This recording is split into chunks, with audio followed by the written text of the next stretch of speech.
Hello, I'm Karen Tripp. I'm a licensed marriage and family therapist, and I am the executive director and founder of Cancer Companions. My co-author is Sarah Kivett, who is an OCN as well as a CHPN at Hospice and Palliative Care of Iredell County. The study and topic that we're presenting today is the effect of Christian-based support groups on the emotional health of cancer survivors and caregivers. Thank you so much for tuning in, and thank you to the National Comprehensive Cancer Network for accepting our abstract for this poster. So, here we go. If you're here, my guess is you already know that there is a huge pile of literature out there that ends up comparing religion and spirituality to the impressive outcomes that we're seeing around physical condition and quality of life for our patients. Back in 2015, there was a literature meta-analysis that was done that referred to the concept of stress buffering religion and spirituality. How great is that? Those of us that work with cancer patients are really wondering what all can we use to help to buffer the stress and therefore improve the physical condition of our cancer patients. And so maybe this is part of it. Because of that, back in 10 years ago, when I was creating Cancer Companions, we ended up designing a church-based, volunteer-led, evidence-based program that ended up taking this notion of using religion and spirituality of the Christian faith to make a positive impact on cancer patients and caregivers. And so today, the study that we're looking at is going to specifically look at one of Cancer Companions' programs, which is a group cancer Bible study that is volunteer-led. So, what's the method that we went through? Well, first we needed a Bible study. And so I wrote Seeing God in Your Cancer Journey, which is a Bible study that's divided up into 9 different topics: intro, faith, questions, healing, prayer, stress reduction, relationship, communication, and healthy living. And those topics are then divided up into 41 different small devotional size Bible studies.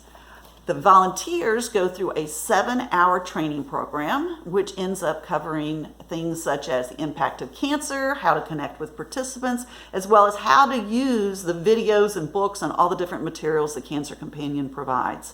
We ended up having 110 evaluations that were submitted from participants, and the results are based around the outcomes that we originally designed 10 years ago for this program. So let's take a look at the results.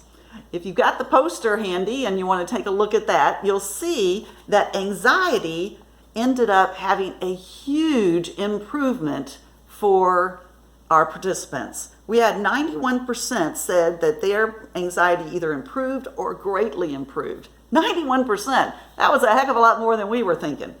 And then for depression, we ended up seeing a 79% increase of improved or greatly improved. What is up with that? Isn't that lovely?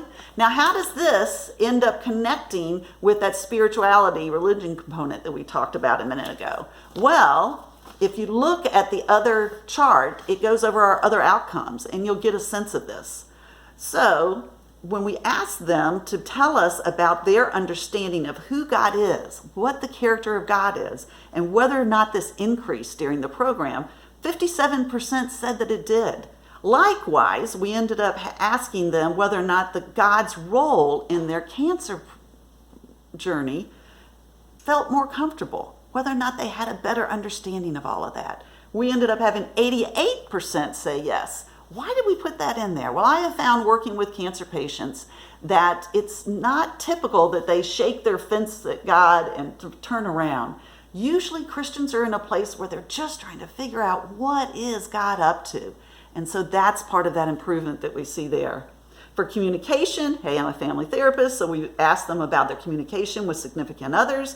That ended up improving a lot, 57% said. And we ended up having, did the variety of topics you're praying about increase? That ended up going up 73%. I often, as a Christian counselor, end up using a person's prayer life to really get a handle on what their emotional health was like at the time. So that's exciting to see those numbers go up as well. So what's the conclusion? The conclusion is yes, we definitely need to underscore the importance of faith-based programs in comprehensive cancer care. Take the time to design the components that go in there. Scripture, prayer, and fellowship are the 3 different Christian tools that we rely on in our programs, and I hope you'll find ways to include them in yours too. My name again is Karen Tripp, and you can find me at cancer-companions.org. Thank you. Bye-bye now.